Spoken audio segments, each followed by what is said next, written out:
Olá a todos, estamos retornando aqui com o nosso podcast Ministério Público de Contas Cidadão, podcast que trata das questões de políticas públicas, das novidades e mudança de legislação, e todas as matérias que dizem respeito ao controle externo sergipano e do Brasil.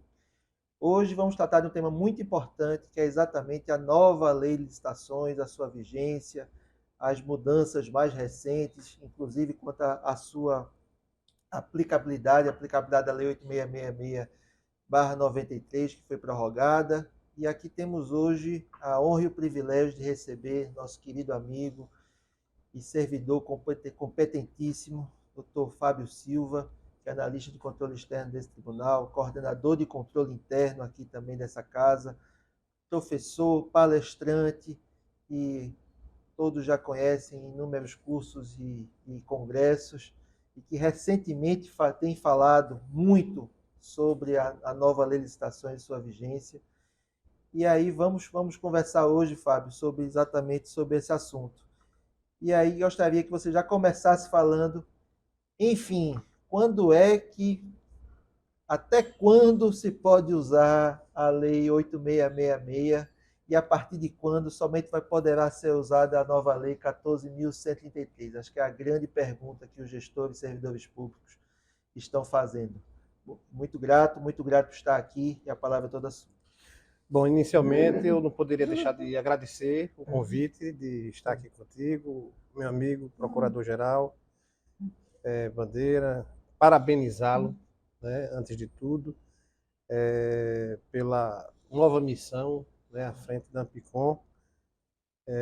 Todos os membros dos Ministérios Públicos de Contas do país estão bem representados na sua pessoa, pessoa altamente qualificada, não é rasgando, né, seda, mas todos nós, né, sergipanos, e o Brasil reconheceu isso, né, sua competência, não atua, está à frente da Ampicom.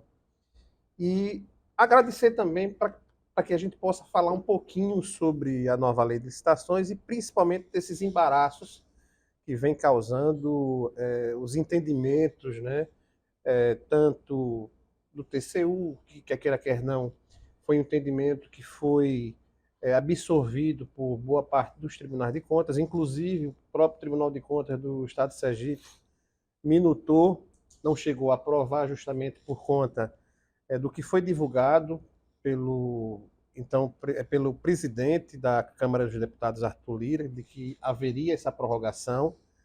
Então não aprovamos na última sessão, aguardando, né, esse ato, a medida provisória, que saiu justamente no segundo tempo do jogo, no dia 31. Já tinha subido a placa, né? Já, inclusive, nós tivemos um evento e eu estava, durante o evento, consultando para ver se a gente tinha alguma atualização para a gente falar no nosso momento de palestrar na sexta-feira, e até o momento da palestra a gente não tinha ainda a medida provisória, mas ela saiu no dia 31. Inclusive, saiu em um formato diferenciado daquele que foi proposto inicialmente, que foi de se prorrogar até 31 de março de 2024. Então, nós tivemos, inicialmente, falando sobre essa prorrogação, que eu acho interessante, a medida provisória 1167, né, de 31 de março, 31 agora, ela prevê a prorrogação até 30 de dezembro de 2023. Ou seja, todos os processos que forem instaurados até o dia 29 poderão ser instaurados segundo a legislação que nós temos hoje, ou seja, a 8666, a 10.520 e a legislação do RDC, que nós temos aí do artigo 1º ao 47A a serem revogados.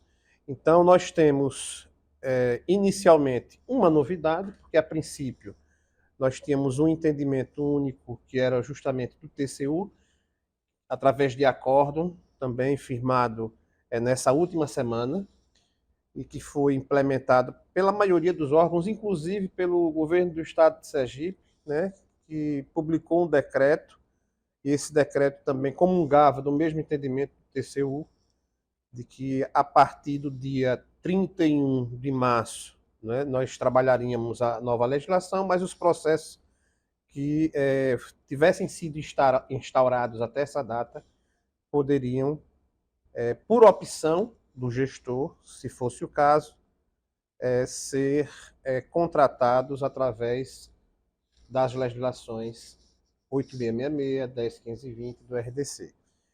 Então, a princípio, nós tivemos uma alteração, ou seja, a medida provisória ela prevê não apenas uma situação fática de uma prorrogação, mas prevê também, é importante que se diga, uma continuidade. Quer não, assim, a gente tem que estabelecer alguns parâmetros para que a gente possa não só compreender, como também se fazer compreendido. O que acontece? Nós temos processos, né, que poderão ser instaurados até dia 29 de dezembro, e eles sendo instaurados até o dia 29, esses processos eles poderão, né, ser implementados com a legislação que nós temos hoje. Os contratos decorrentes desses processos também estarão vinculados a essa legislação, que foi optada, ou seja, foi uma opção do gestor de fazer pela legislação que temos atualmente. Digamos, por exemplo, a 8666. Então, os contratos eles terão vigência seguindo justamente esse ordenamento, essa norma jurídica, ou seja, a Lei 8666, inclusive suas prorrogações. Então, o que é que vai acontecer? Quer queira, quer não, vamos passar aí um bom tempo trabalhando com todas as legislações que temos hoje. Então, se for um serviço de natureza continuada, nós teremos contratos, né, sob a égide da Lei 8666 e da 1433. Ou seja, 5 anos, que é o que a lei permite, 8666, com um prazo de 12 meses de excepcionalidade, poderemos trabalhar ainda com a Lei 8666 a partir de 2024. Então é importante que a gente tenha essa percepção, né, tenha sensibilidade, primeiro, a cautela de acompanhar os processos que estão sendo instaurados até essas datas limite. E quando a gente fala em processo instaurado, né, tem que estar publicado o edital até aquela data, né? É isso ou não? Não, na verdade nós temos o quê? Nós tínhamos aí um período de transição, a princípio, foi o entendimento do TCU, de que os processos instaurados até o dia 31 de março, com a opção, por exemplo, de se fazer pela Lei 8666, eles teriam até o final do ano, até 31 de 12, para que os respectivos editais fossem publicados. O que aconteceu foi o seguinte, a gente estendeu um pouquinho o tempo de vida dessa legislação. Ou seja, essa transição ela só vai acontecer a partir de 30 de dezembro de 2023, e não mais 31 de março de 2023. Então a gente deslocou, a gente prorrogou justamente o quê?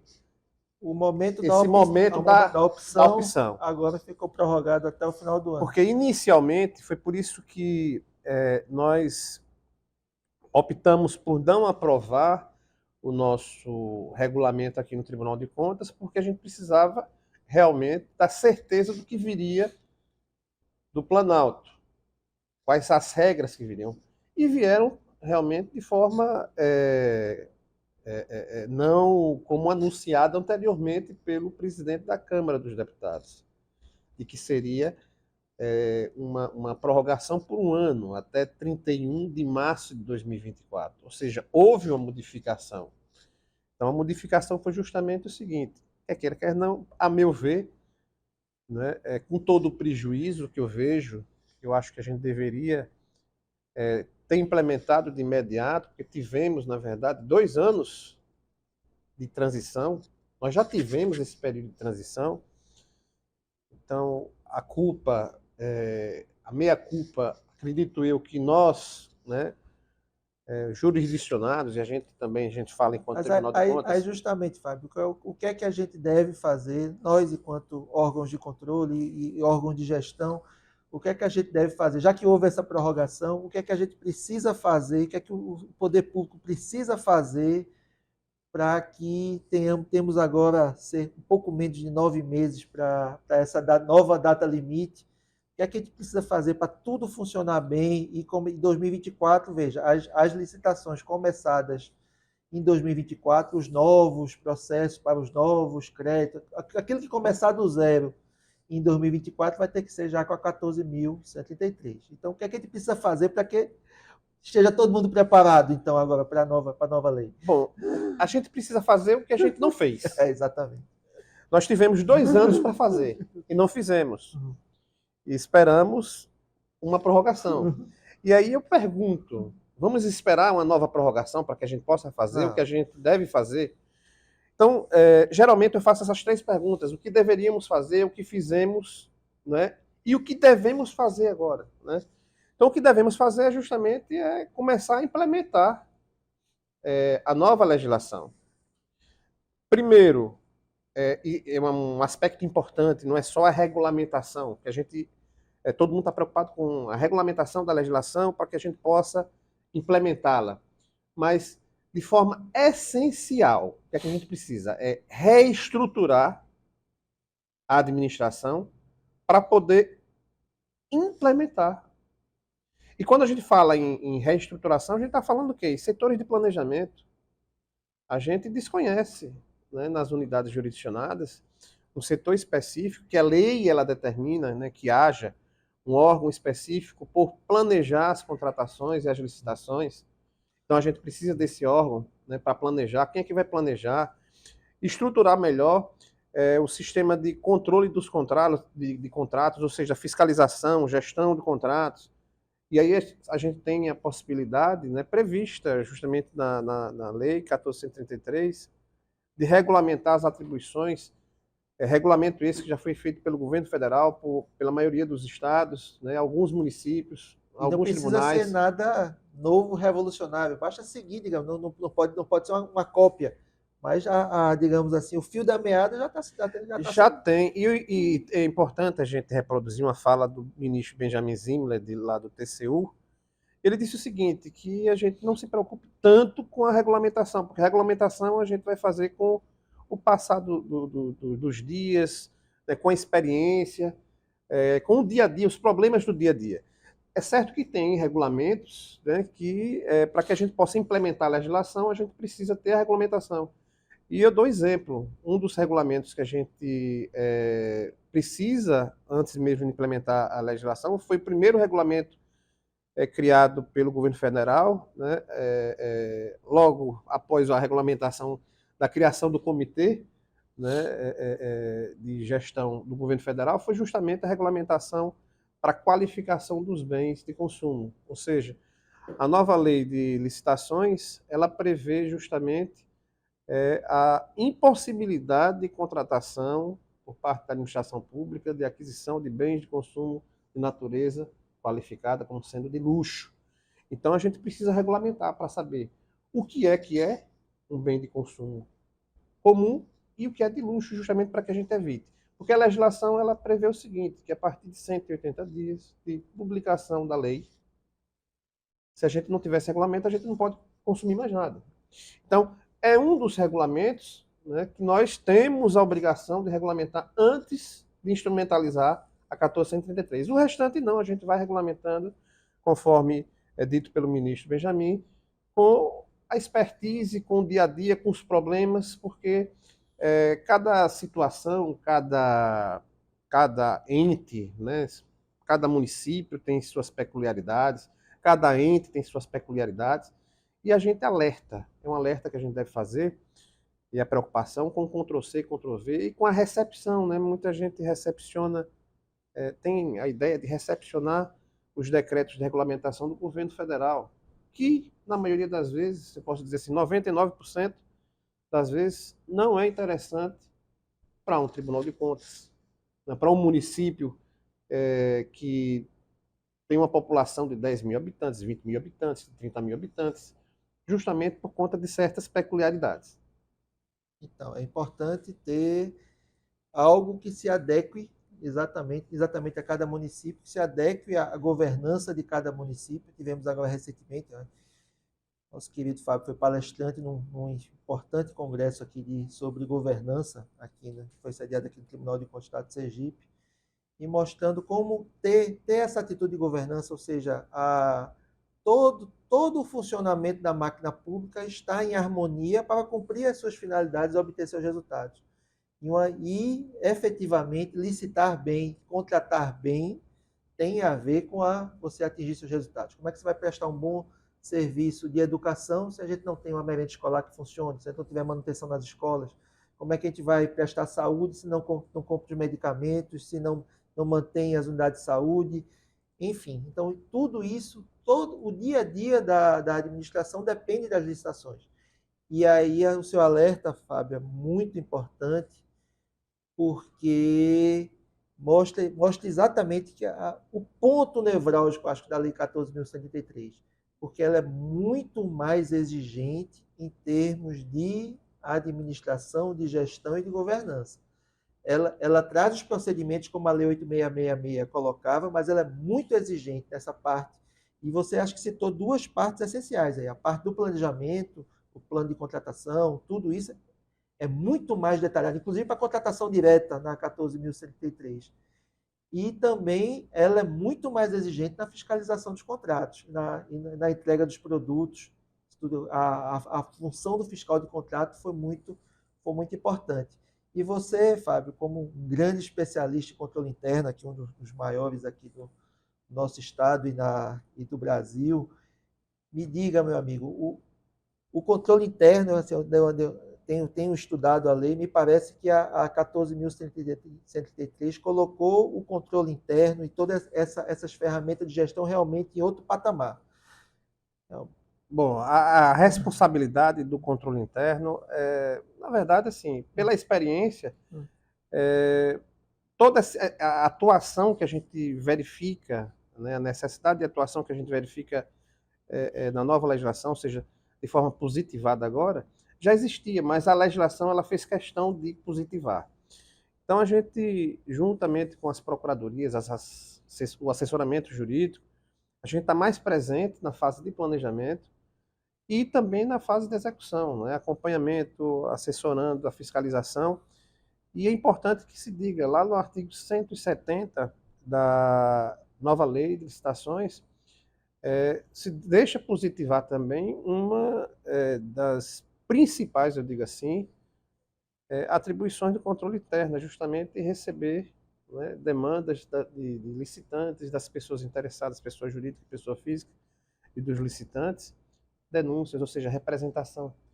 Então, toda e qualquer ilegalidade, irregularidade em relação à legislação, ela pode ser, segundo a legislação, representada ao órgão de controle interno ou ao órgão, ela fala assim, ou ao órgão de controle externo, que é o Tribunal de Contas. Então veja a importância hoje e a responsabilidade que tem o controle interno, não só de acompanhar todo o processo, mas também de receber essas representações para poder justamente, se for o caso, né, imputar não, mas fazer o encaminhamento para sanar tais irregularidades, se forem sanáveis, caso contrário, representar ao Tribunal de Contas do respectivo Estado, do Tribunal de Contas da União, que inclusive, né, uma responsabilidade que já é prevista em 88 na Constituição Federal,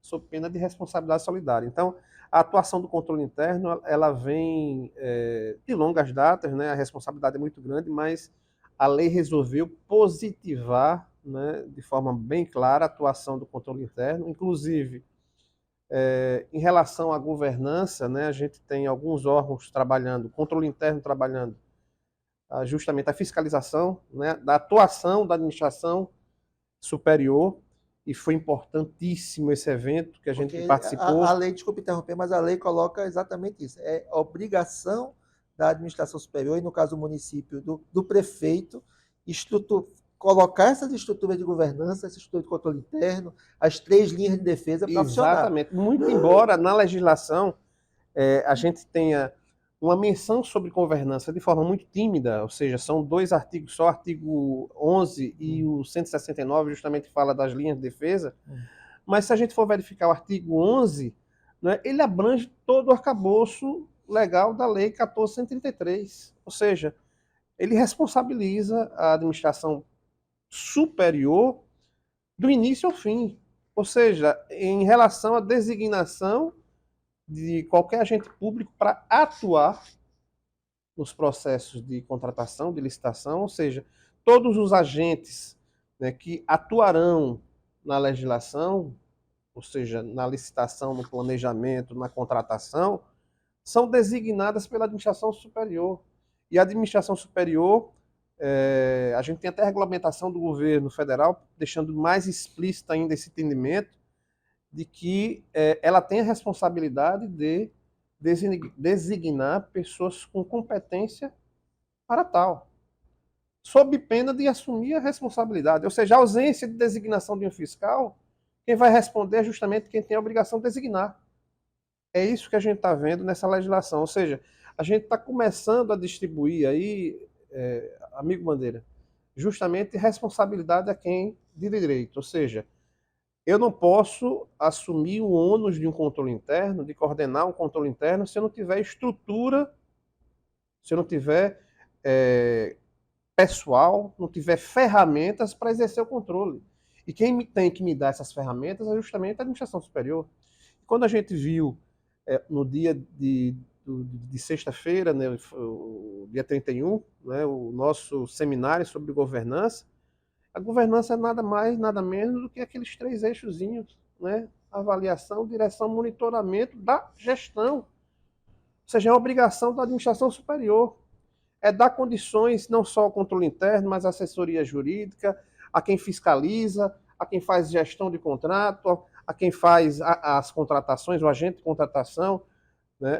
Os agentes que apoiam na contratação devem ser pessoas designadas pela administração superior e com competência para tal. Então, a responsabilidade da administração superior ela está muito bem definida, né, na legislação. É por isso que a gente sempre faz esse alerta, né, para os gestores, para os prefeitos, da responsabilidade que eles têm. Né? A responsabilidade é de todos, é certo, servidores públicos, agentes públicos que vão atuar, mas principalmente de quem está designando cada um para exercer determinada função. Então já estamos chegando já ao final do nosso tempo, Fábio, mas como palavra final, acho que é importante. O que é que você poderia resumir em 1 minuto e meio aí, o que é que os municípios gestores têm que se movimentar, basicamente? Você já falou muita coisa, falou do planejamento, falou da fiscalização dos contratos, falou da responsabilidade da administração superior. Podia fazer um resumo final aí, daqui, digamos assim, os passos básicos para cumprir bem a 14.133? Bom, inicialmente, em todos os encontros que nós temos, Bandeira, é interessante que nós fazemos uma pergunta básica. E, por incrível que pareça, são poucas pessoas que levantam o braço. Eu pergunto, quem já leu a Lei 8.666 do começo ao fim? São poucas as pessoas que respondem, eu li. Então, em primeiro lugar, é começar a ler a lei. Então, se você tem interesse de implementar alguma coisa, você precisa conhecer aquilo que você tem que implementar. Então, vamos ler a lei. Segundo, lendo a lei é estruturar. Sem estrutura não adianta, que a gente não vai conseguir implementar a lei. Ou seja, se a gente não tiver, e aí não é designação de pessoas, mas a gente tem o setor, que as pessoas, elas vão, né? Mas o órgão em si, a estrutura em si, ela fica. Né? As pessoas podem ser substituídas. Então a gente precisa, sim, estruturar, ou seja, a gente tem um órgão de planejamento para realizar o planejamento anual, todas as contratações subsequentes. Então a gente vai precisar fazer o quê? um plano de contratação anual, e aí outro questionamento, só para exemplificar, muita gente me pergunta, olha, vamos trabalhar com duas legislações, e como é que vai ficar? A gente vai trabalhar com um plano de contratação anual. Por quê? Porque o orçamento é um só. E as necessidades são as São mesmas. as mesmas. Então, independente da legislação, o plano de contratação anual, ele tem que estar, quer queira, quer não, com um olhar para as demais ferramentas de planejamento, que são as principais, que é justamente o quê? O PPA, LDO e o plano, a lei orçamentária anual. Então, resumindo, a gente precisa estruturar de acordo com a legislação e começar a exercitar. Eu costumo dizer o seguinte, a gente só aprende exercitando. É o exemplo que eu dou quando a gente está em sala de aula, seja no primário, seja no ensino médio, na universidade, principalmente no primário, eu tenho lembrança, né, que a gente tinha um livro, o professor ensinava e tinha um livro de exercício. Então a gente só aprendia exercitando, a gente só vai aprender a aplicar a legislação quando a gente começar a aplicá-la, ou seja, a colocar em prática. Perfeito, meu amigo, perfeito. E é isso mesmo. Precisa, não vamos esperar chegar dezembro para começar, ou janeiro, para começar a aplicar a 14.133. Vamos começar já, tem esse prazo. Uma das coisas que eu vinha imaginando, por exemplo, vamos começar as contratações diretas mais simples, alguns processos mais simples, de menor risco, de menor complexidade. Vamos aplicando, vamos conhecendo, vamos lendo, porque só aí no dia a dia se vai aprendendo. Fábio, amigo, muito grato pela sua presença. Acho que foi um privilégio aqui no Ministério Público de Contas e do Tribunal de Contas e passar isso para todos os jurisdicionados, essa sua fala, que é a fala de um especialista, de alguém que trabalha no dia a dia com isso e está acostumado no magistério desse dia a dia. Agradecer demais a sua presença, a generosidade de suas palavras para a nossa posse na Ampicom, enfim, e dizer, acho que podemos dizer a todos que o Tribunal de Contas do Estado de Sergipe, o Ministério Público de Contas, está aberto a todos os jurisdicionados que quiserem nos procurar para tirar dúvidas, conversar sobre o assunto, e com esse alerta, vamos praticar e vamos fazer. Fábio, muitíssimo obrigado, viu? Excelente entrevista, viu? Parabéns. Eu que agradeço, mais uma vez, dizer que a gente sempre... Quero agradecer porque a gente sempre contou com o Ministério Público de Contas, principalmente em relação ao fortalecimento do sistema de controle, né? E principalmente na sua pessoa, você sempre se fez presente, né, em todos os diálogos, seminários, em que o controle, né, principalmente o controle interno, né, fazendo puxando a sardinha para um lado, né, o controle interno sempre você se fez presente, defensor da boa estruturação, da qualificação do controle interno. Então a gente é quem agradece a oportunidade de poder falar um pouquinho sobre a legislação e também agradece o apoio que sempre nós recebemos do Ministério Público de Contas, na sua pessoa, no fortalecimento do controle interno. Muito grato, meu amigo. E é verdade, eu sou um grande defensor do controle interno, porque eu só vejo que os saltos de qualidade na prestação de serviço público só vai haverá com salto de qualidade de gestão, e salto de qualidade de gestão só existirá com controle interno, controles internos bem organizados. Então, no mais, agradecer mais uma vez, Fábio, agradecer a toda a equipe e agradecer a nosso ouvinte e telespectador que nos assistiu e dizer que fique atento, nos sigam nas redes sociais, fique atento ao nosso podcast Ministério Público de Contas Cidadão, que trabalhará ainda nas próximas semanas, ainda com esse tema da nova lei de licitações. Muito obrigado, até logo a todos.